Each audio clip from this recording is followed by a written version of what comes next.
여러분 대단하십니다. 아유, 저도 이렇게 막 일부부터 계속하면 좀 약간 뭐랄까 기운이 빠진다고 해야 되나? 좀 그렇거든요.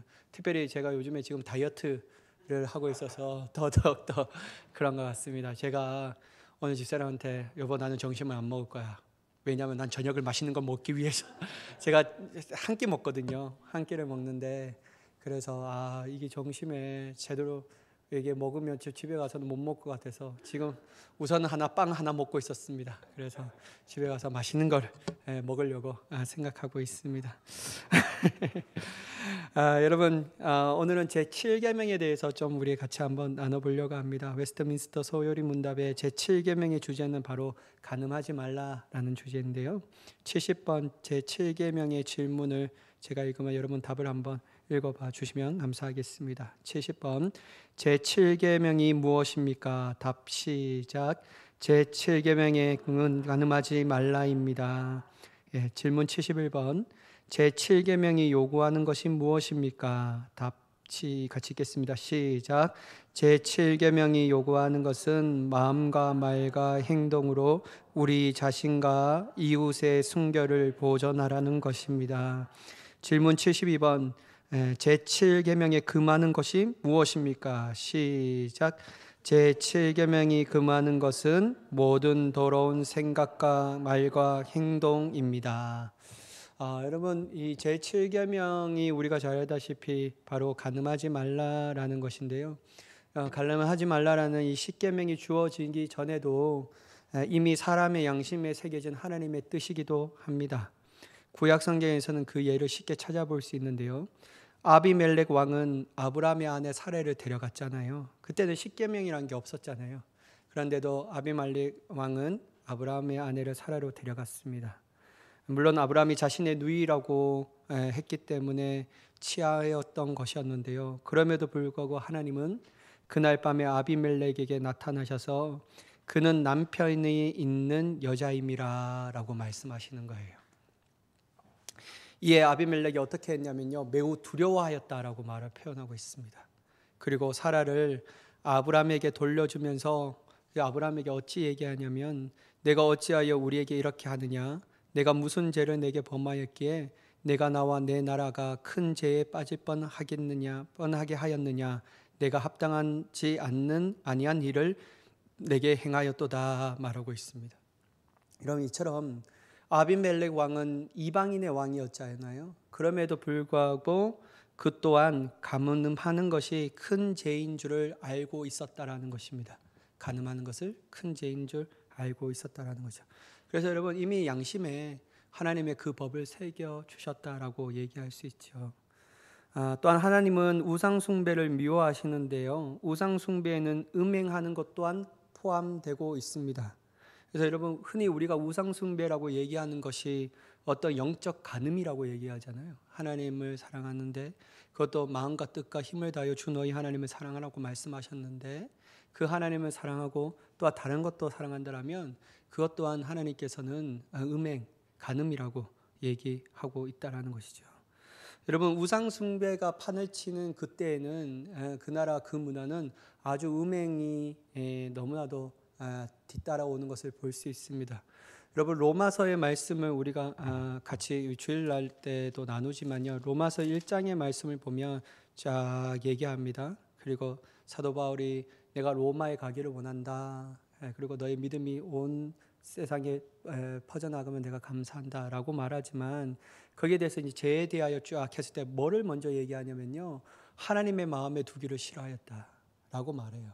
그러면서 우상 숭배를 얘기하고 그다음 우상 숭배의 뒤에 곧 따라오는 것을 뭐라고 얘기하냐면 죄송합니다. 우상 숭배 얘기하고 그다음에 뒤따라오는 것이 뭐냐면 육체적 간음에 대해서 얘기하고 있습니다. 여러분 육체적 간음에서 더 나아가면 어떠한 죄로 연결되냐면요. 동성애랑 연결되어 있다는 사실을 볼 수 있죠. 그래서 여러분 이방의 이런 우상의 문화가 판을 치는 곳에는요. 되게 성적으로 타락한 것을 볼 수 있다라는 것이죠. 그래서 성적으로 타락하면 반드시 동성애의 이 영적인 그러한 타락도 따라온다라는 사실을 우리가 볼 수 있습니다. 제가 어저께인 것 같아요. 어저께 이제 뉴스를 보다가 이제 대통령 집무실이 용산으로 옮겨졌잖아요. 그래서 용산에서 이제 집회를 처음 열렸는데 그 어떤 집회냐면요, 성소수자들의 모임. 그러면서 뭐 이렇게 깃발을 들고 무지개 색깔인데 무지개, 제가 알기로는 무지개 색깔이 하나 색깔이 빠져 있을걸요. 그게 이제 성소수자들이 나타나는 건데 그걸 딱 들면서 주위에 이렇게 막 시위를 하는데요. 한편으로는 좀 마음이 아팠다라는 생각이 듭니다. 왜냐하면 여러분, 우리가 두 개는 좀 구별하여서 좀 봐야 되는데요.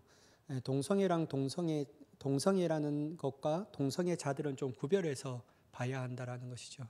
동성애는 하나님의 정하신 죄이지만 동성애자들은 우리가 품고 기도해야 할 대상이라는 사실을 꼭 기억해야 합니다. 여러분, 저는 혐오하지 않습니다. 동성애자들. 물론 좀 이렇게 뭐랄까, 어떤 말이에요? 제가 이게 필리핀에 가니까요. 필리핀도 이런 뭐랄까 레즈비언들이 많거든요. 레즈비언들도 있고. 그래서 필리핀에 가면 레이디보이라고 말고 그다음에 어떤 이렇게 타는 거 탐보이라고 말하는 사람들이 있어요. 그러니까 탐보이는 어떤 사람이냐면 여자가 남자 이렇게 하고, 그다음에 레즈비언은 이제 남자가 여자를 하면서 꼭 이게 시내가에 이렇게 시내를 차를 타고 들어가면요, 진짜 다 막 수염도 이렇게 났는데 짧은 미니스커트 입거나 이렇게 막 이렇게 이 특유의 발걸음이 있어요. 특유의 발걸음. 이게 딱 보면 바로 알아요, 그죠? 우리가 어디 막 이렇게 하면서 가는데, 그러면서 누가 보면 막 이렇게 하고, 그래서 내가 보면 저 사람들은 이게 몸에 배웠다. 그런 일들이 있다라는 거죠. 제가 비난하는 건 아닌데요. 제가 이게 새벽에도 한번 말씀드린 적이 있는데 동성애를 인정하지 말아야 할 가장 큰 게 뭐냐면요, 동성애를 만약에 인정하면 창조주 하나님의 선하심을 인정하지 않는 거예요. 왜냐하면 하나님이 남자와 여자를 창조하셨잖아요. 그리고 성경 어디에는 남자를 창조했지만 그 마음 가운데 여자의 모습이 있다라고 말한 적이 없다라는 사실을 우리가 잘 알고 있잖아요. 근데 여러분, 동성애를 인정하면 어떤 일이 하냐면 하나님께서 남자와 여자를 육신적인 생물학적으로 남자와 여자를 창조하셨는데 그 남자가 원래 여자로 창조되어야 할 것을 남자로 창조하셨기 때문에 하나님은 창조의 역사 가운데 실수가 있다는 것을 인정하는 겁니다. 그러니까 여러분, 이게 참 문제라는 것이죠. 하나님은 늘 선하시고 실수가 없으신 하나님이라고 믿잖아요. 근데 여러분, 동성애가 인정되면 그렇게 돼버릴 수밖에 없다라는 거죠. 그리고 제가 오늘날 이 시기에 가장 큰 동성애의 문제점, 그리고 동성애를 추앙하고 또한 퀴어 신학을 만들면서 동성애가 성경적으로 보기에도 합당하다고 말하는 그 사람들에게 꼭 묻고 싶은 질문이 있습니다. 왜냐하면 여러분, 제가 말씀드렸나요? 이거 또 이게 자랑하는 건 아닌데요, 여러분. 자랑하면 우리 집사님 뭐 온데 방데 다 자랑한다고 얘기하는데, 제가 생일을 맞이해서 집사람에게 애플 워치를 하나 사줬어요. 근데 그거 막 큰 건 아니고요, 여러분. 뭐 돈만 그런 게 아니에요. 70만 원짜리 막 이런 거 아니에요. 그 기껏해봐야 36만 원짜리 그거 제가 모았던 돈으로 사랑받고 했던 그 돈을 가지고 사준 거예요. 그래서 이번 막 이렇게 했던, 그렇습니다. 이것도 내가 순간 내 자랑할 뻔했는데 이번엔 저를 위해서 쓰지 않았습니다. 이렇게 자랑할 뻔했어요. 그래서 사줬는데 제가 너무 사주고 싶은 거예요. 왜냐하면 저는 뭐 이렇게 갤럭시 워치로 차고 있고, 그 다음에 저는 어쩔 수 없이 양복을 사야 되고 하는데, 저희 사람 결혼하고 나서 예전엔 진짜 처녀 때는 막 샤랄라하게 막 입고 다녔거든요. 근데 결혼하니까 그런 걸 입지 못하는 거예요. 그냥 자기의 돈을 안 써요. 그냥 너무 마음이 아픈 거예요. 언젠가는 좀 한번 해줘야 되겠다 생각하는데, 이게 샤오미를 이렇게 차고 있었는데, 물론 샤오미가 안 좋다라는 거 아니라 그럼에도 불구하고 그걸 좀 사주고 싶은 마음이 생겨서 막 억지로 데려가서, 자기는 안 산다고 하는데 데려가서 샀어요. 그리고 사주고 나서 집에 와서 이제 핸드폰이랑 연동하기 위해서 애플워치를 딱 켰는데요, 거기에 뭐 이제 사용자의 이제 관해서 막 등록하는 게 있잖아요. 근데 여러분, 애플워치에 딱 보면 성별에 대해서 등록하는 데 있냐면, 저 깜짝 놀란 게 뭐냐면 남성, 여성 선택하는 것으로 끝나는 것이 아니라 기타라는 게 있더라고요. 그래서 남성도 아니고 여성도 아니고 기타라는 것을 선택할 수 있도록 만들어 버렸다는 것이죠. 그래서 오늘은 참 이게 거친 파도처럼 심하게 우리에게 몰려오고 있다라는 생각이 듭니다. 그리고 가장 문제가 뭐냐면, 뭐 저기 서구 사회에서나 어디 쪽에는, 급진적인 사회에서는 자녀의 성을 구별해서 기록하지 않는다고 말하잖아요. 그 다 아시죠? 내가 이 생물학적으로 남자 아이인데 여자 아이인데 그 성을 구별하지 않습니다. 왜냐하면 자기가 커서 구별할 수 있도록, 자기가 정할 수 있도록 그렇게 한다라고 말하더라고요. 근데 가장 웃긴 건 뭐냐면요, 그 여자애가 오늘은 나는 여자가 되고 싶어, 네, 생물학적으로 여자입니다. 여자이고 되고 싶은데 내일은 또 자기가 남자라고 말해요. 또 다음 데 가면 또 여자라고 말하고 남자라고 말하고, 이런 하루에 머지않아서 자꾸 자기의 성이 바뀌고 막 이렇게 결정할 수 있다고 말하거든요. 저는 동성애자들에게 그러한 신학을 동조하는 사람들 꼭 묻고 싶은 게 뭐냐면, 만약에 우리의 성별을 내 마음대로 정하고 확증하고, 또 어제는 여자 오늘은 남자가 된다라는 이 마음대로 정할 수 있는 주권이 과연 하나님께서 허락하셨는가에 대해서 꼭 묻고 싶어요. 그리고 여러분, 하나님께서 우리에게 생물학적으로 만들고 고유의 성을 우리에게 주셨잖아요. 그럼 이건 하나님의 전적인 주권이라는 겁니다. 내가 하나님께서 정하신 주권이에요. 이거는 인간이 선택하고 자시고가 문제가 아니라 하나님께서 인간을 만드시되 가장 그에게 합당한 성을 주셨고, 그 성을 통하여 남자와 여자가 한 몸을 이루셔서 부부로 삼아 주셨잖아요. 근데 내가 오늘은 여자, 내일은 남자가 되고 싶어요. 이거는 뭐냐면 엄밀하게 말하면 하나님의 주권을 침해하는 겁니다. 그래서 이거는 절대로 저는 인정할 수가 없는 거예요. 인정할 수 없다라고 말하죠. 근데 여러분, 꼭 우상 숭배가 타락하는 것에는 영적 타락이 심각해졌고, 영적 타락한 곳에는 꼭 이게 동성애가 막 이렇게 일어나는 것을 말하고 있습니다. 그런데 물론 동성애자들은 우리가 정말 가슴에 품고 기도해야 할 대상들이기도 하지만, 우리가 꼭 우상 숭배는 성적 타락으로 이루어지고 성적 타락의 가장 극단적인 모습은 그러한 동성애를 추구하는 세력으로 갈 수밖에 없구나라는 생각을 우리 가운데 지우지 말아야 합니다. 그래서 우리는 다시 하나님의 말씀으로 돌아가야 할 것은 뭐냐면, 오직 하나님 한 분만을 사랑하는 순결한 신부의 모습으로 서는 자가 되어야 될 줄 믿습니다. 이게 가장 중요하다라는 것이죠. 여러분, 호세아 4장 11절에는 뭐라고 얘기하냐면, 음행과 묵은 포도주와 새 포도주가 마음을 빼앗느니라 라고 말하고 있어요. 음행, 묵은 포도주, 새 포도주가 우리의 마음을 빼앗는다 라고 말하고 있다는 것이죠.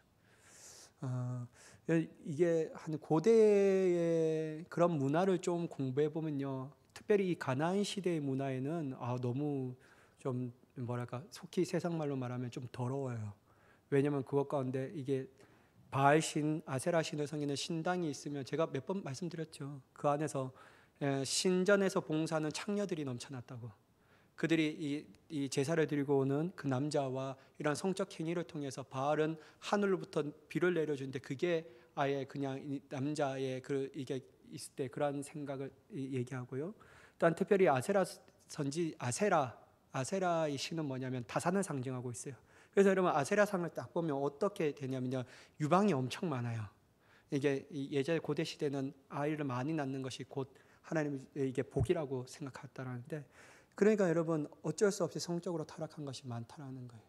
여러분, 이게 쫙 이러면 고린도 교회 가운데서도 그러한 이방인들도 하지 않는 성적 타락이 그 안대 가운데 들어왔고, 일단 특별히 이 고린도라는 이 지명 자체가 경제적으로 부유하였고 아주 경제적으로 번영했기 때문에 거기 안에서도 그 지방 안에서도 창녀의 문제가 너무 심각했다라는 거예요. 그래서 오직했으면 유명한 이게 사람이 고린도의 소녀여 이렇게 말하는 것이 그냥 창녀에 대해서 얘기하는 지칭으로 얘기할 정도로 그런 것들이 많았다라는 거죠. 여러분, 우리가 한순간도 정신을 차리지 않는다면 우리는 늘 우리의 마음을 다른 것에 내어드릴 수밖에 없다라는 것이죠. 그래서 늘 기억해야 될 것은, 하나님이 어떠한 분이신가에 대해서 제대로 알지 못한다면 나는 언제나 어디 순간에도 영적 간음에 빠질 수밖에 없다는 사실, 그 하나님은 내가 지극히 깨닫고 그 하나님께 우리의 온 마음과 온 정성을 다하여 섬겨야지만 우리는 오직 하나님의 거룩한 신부가 될 수 있다는 사실을 꼭 기억하며 나가야 될 줄 믿습니다.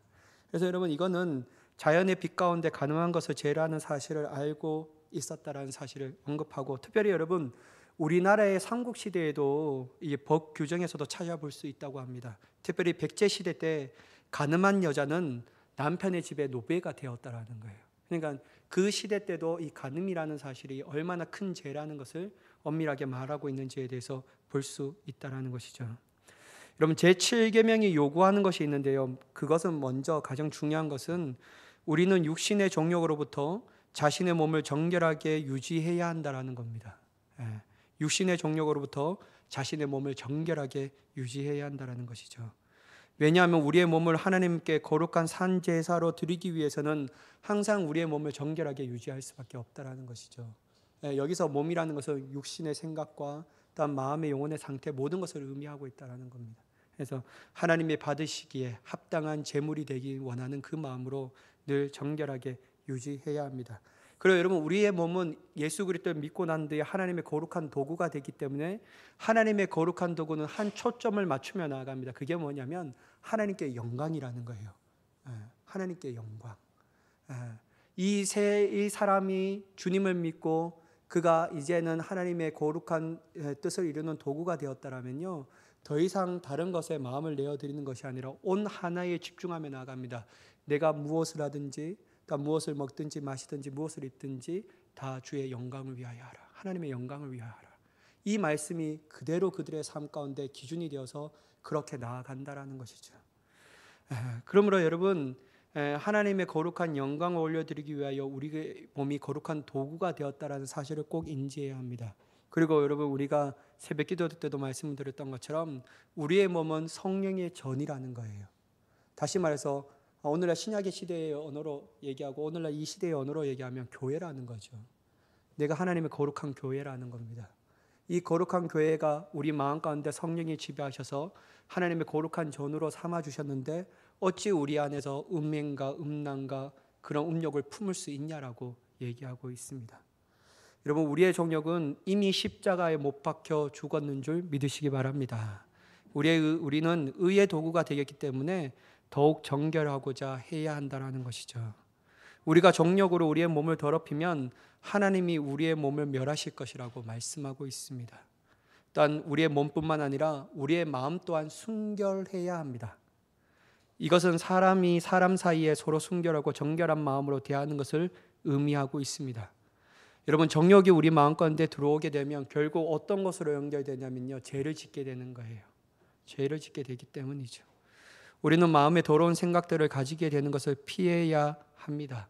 그래서 늘 우리 마음에 어떠한 생각을 가지고 있는지에 대해서 영적 민감함을 가지고 우리의 마음의 뜻과 생각과 모든 품은 뜻을 하나님이 보시기에 합당한 뜻으로 변화시킬 수 있는 변화되는 자가 되어야 될 줄 믿습니다. 그래서 여러분, 우리는 덕을 세우는 말과 순수한 말을 함으로써 말에서 불결한 것을 피해야 합니다. 그리고 우리 또한 우리 행동에서 순수함을 유지해야 한다는 것이죠. 행동의 순수함에는 이거 별로 여성분들이 좋아하지 않겠는데요. 단정하게 옷을 입는 것까지도 포함되어 있습니다. 그러니까 누구시지? 폴로셔 목사님이 얘기를 하는 게 어떤 얘기냐면요. 우리가 하나님 앞에 나와서 우리의 이게 몸이 액자라고 말하면, 우리의 몸이 중심이라고 얘기하면 우리의 옷은 액자라고 얘기하고 있더라고요. 그래서 우리가 항상 우리의 몸을 닿는 그 액자가 하나님의 보시기에 흡족하지 않는다면 그것 또한 하나님 앞에 금신거리가 되지 않을까라는 그런 얘기를 하고 있다라는 것이죠. 고리타분 얘기일 수도 있습니다.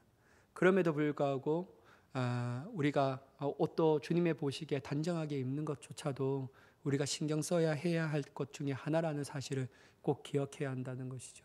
그렇다고 해서 여러분, 미국에 있는 아미시 공동체처럼 그렇게 살자는 건 아닙니다. 휴대폰 안 하고 자동차도 안 걸고 마차 타고 다니잖아요, 그들은 지금도. 그러면서 이렇게 쓰고 그다음에 수염도 기르고 하는 그렇게 이제 아미시 공동체가 있는데 그 사람들은 지금도 여전히 모든 현대 문화와 문명을 벗어버리면서 그렇게 합니다. 물론 그 자녀들은 18세 성인이 될 때 이 아미시 공동체에 남는가 아니면 밖으로 나갈 건가 선택하는 그들에게 선택권을 줍니다.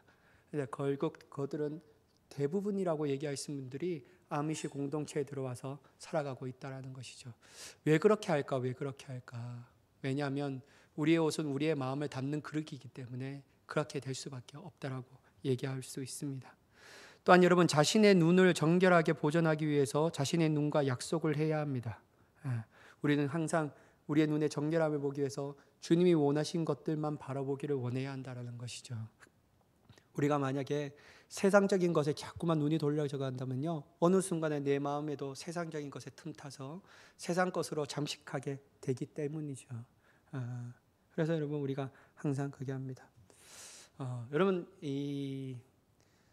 저는요, 솔직하게, 참, 이게 솔직하게, 죄송해요, 여러분. 저는 차를 참 좋아하거든요. 진짜 차를 좋아해요. 그래서 차 막 이렇게 관심이 있어서 막 이렇게 봅니다. 특별히 저희 아버지가 계실 때는 차가 너무 좋아서 막 이렇게 봐요. 특별히 뭐 새 차 이런 거 안 보고 중고차 이렇게 싹 내 차가 바꾸고 싶을 때 항상 이걸 봤어요. 근데 이렇게 눈으로 자꾸만 그것을 보니까 어떤 마음이 틈타냐면요, 온전한 생각이 뭐냐면 하나님의 것으로 생각이 아니라 지나가는 차가 뭔가 막 이렇게 하는 거예요. 늘 관심사가 거기에 있다라는 것이죠. 지금은 뭐 아주 그런 엄두도 나지 않지만, 그래서 여러분, 우리가 어떤 곳에 보는 거에 따라서 우리의 생각이 어디에 있는지, 우리가 무엇을 관심하고 있는지에 대해서 알 수 있다는 것입니다. 그래서 여러분, 될 수 있는 대로 늘 하나님의 말씀과 주님의 뜻하신 바에 우리의 눈을 고정시키며 나아가는 삶을 살아가야 될 줄 믿습니다. 그래도 여러분, 우리의 눈이 정결해질 뿐만 아니라 우리의 정신 또한, 우리의 마음 또한 정결해진다는 것이죠.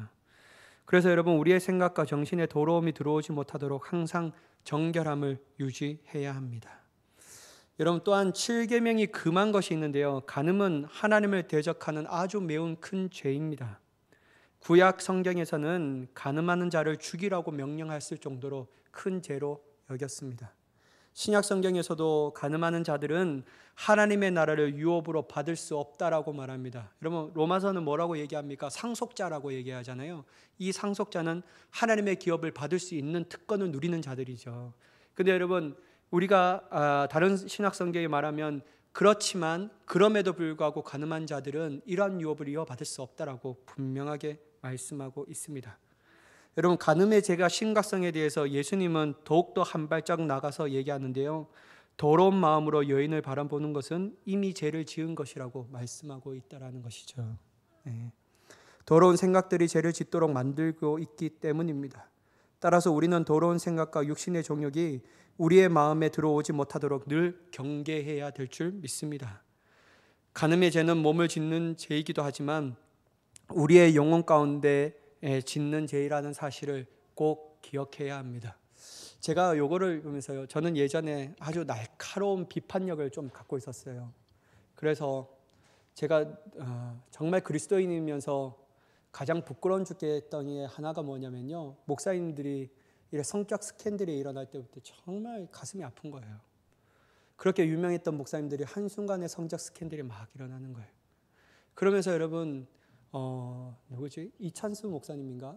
그 목사님이요, 예장 합동 측에서 나오는 이 총회가 일어났는데 그때 기도 운동이라는 걸 뭐 하면서 설교를 한 게 있더라고요. 특별히 새 에덴교회 소강성 목사님 교회에서 그 설교가 있어요. 여러분, 나중에 한번 시간이 되시면 유튜브에 가서 한번 들어보셔요.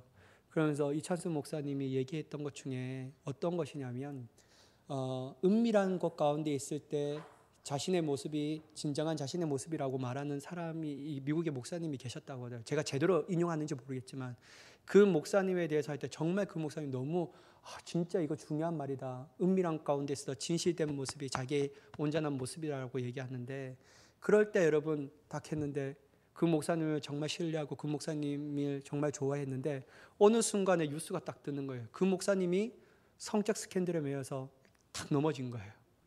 그러면서 이찬수 목사님 엄청 그분에 대해서 날카롭게 막 얘기를 막 하시고, 그때 이제 자신의 막 하면서 강력하게 막 마음에 어떻게 저럴 수 있냐고 막 이렇게 강력하게 비판했대요.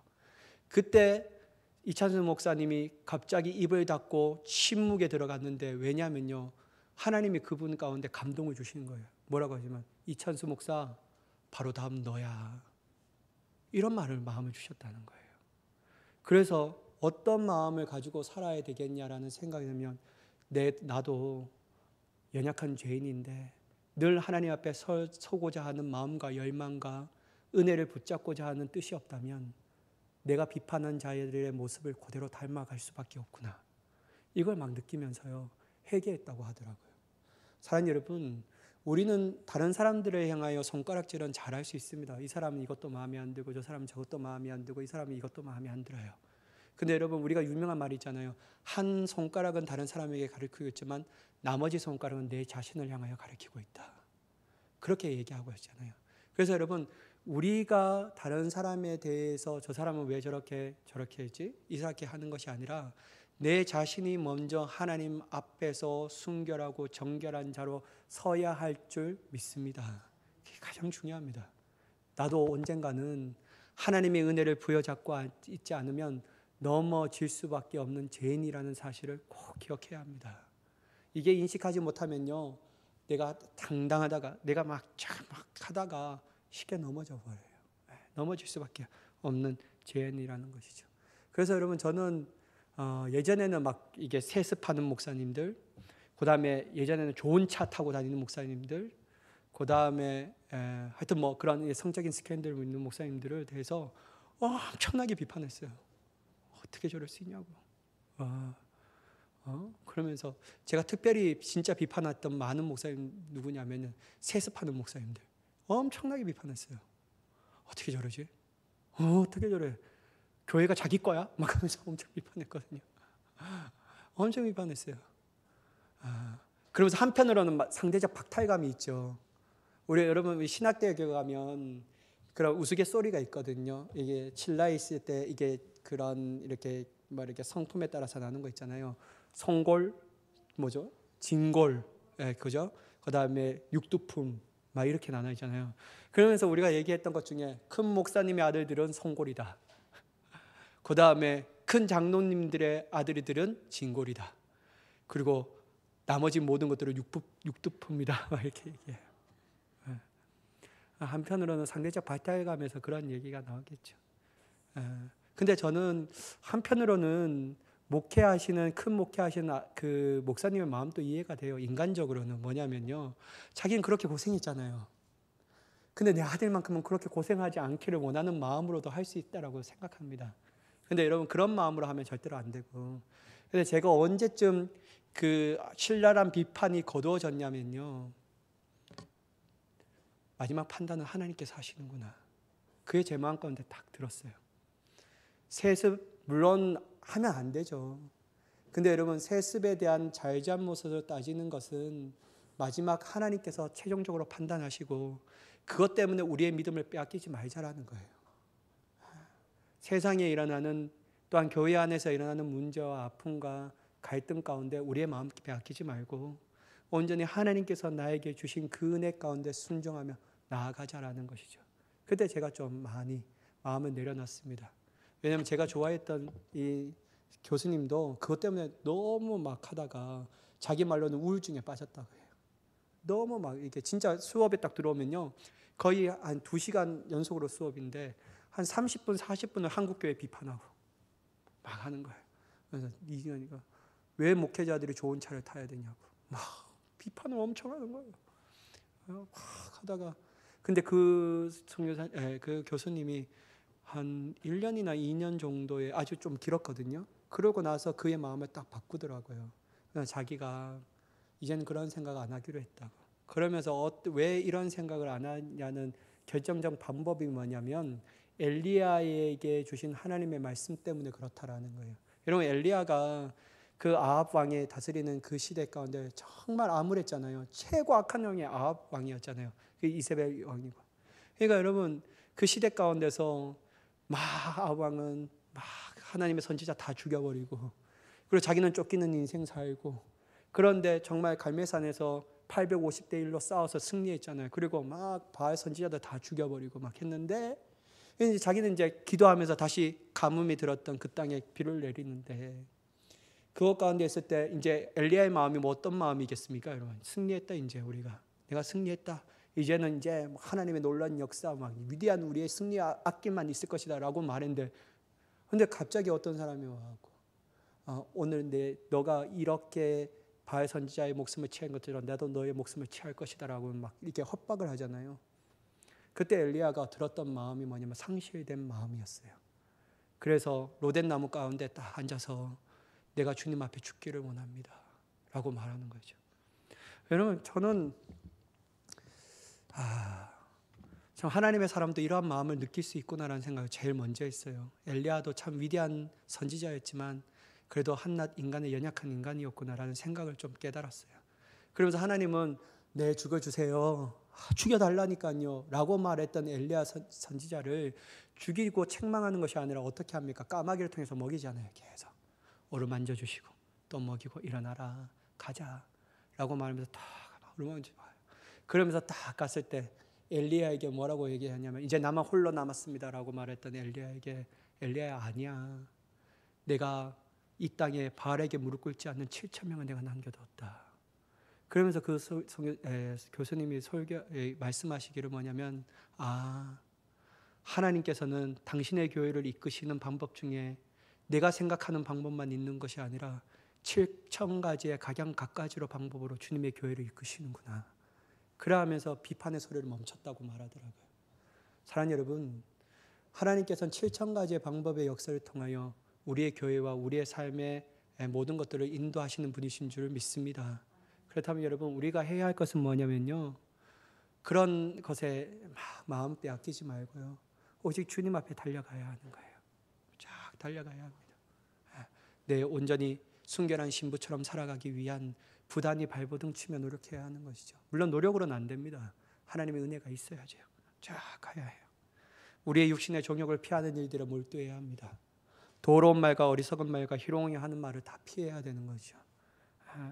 또한 이러한 행동을 하는 사람과 여러분 교제하는 것보다도 하나님의 순결한 신부처럼 사는 사람들과 교제하는 것이 훨씬 더 좋습니다.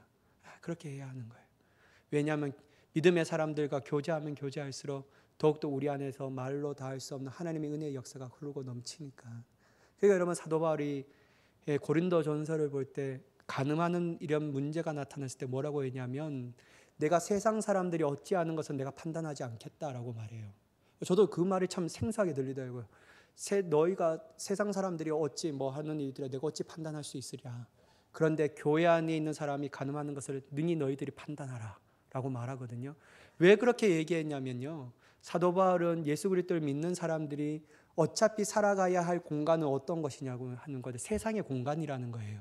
그들이 경제적으로 살아가야 할 공간은 세상의 공간이지만 어찌 딱 무 자르듯이 내가 예수를 믿지 않는 사람들과 세상에 죄 많은 사람들과 교제하지 않으면서 자신의 삶을 영위할 수 없다는 것을 사도 바울도 알았어요. 그런데 이것 때문에 교제는 하되 그들의 더러운 것은 본받지 말라라고 말하는데, 근데 여러분 사도 바울이 강력하게 말하는 것은 뭐냐면 교회 안에 간음하는 자들과는 절대로 교제하지 말라고 말해요. 여기에서는 강력하게 말하고 있습니다. 그리고 더 나아가서 출교하라고 말해요. 출교하라고 말해요. 그리고 이들에게 더 나아가서 사도 바울이 뭐냐면 그의 몸은 사탄에게 내줄지라도, 이렇게 이 정도로 아주 강력하게 말하더라고요. 너희가 어떻게 이렇게 용납하였느냐 말하면서 내줄지라도 마지막 날에 주님의 나라에 있던 그의 영혼은 구원받게 하라, 이렇게 얘기하거든요. 저는 이게 아주 난해의 구절이었어요. 어떻게 사단에게 몸을 내어주는데 마지막 날에 주님께서 그들을 구원받게 하라라고 말할 수 있을까? 그거는 다름이 아니라 회개할 기회를 주라는 거예요.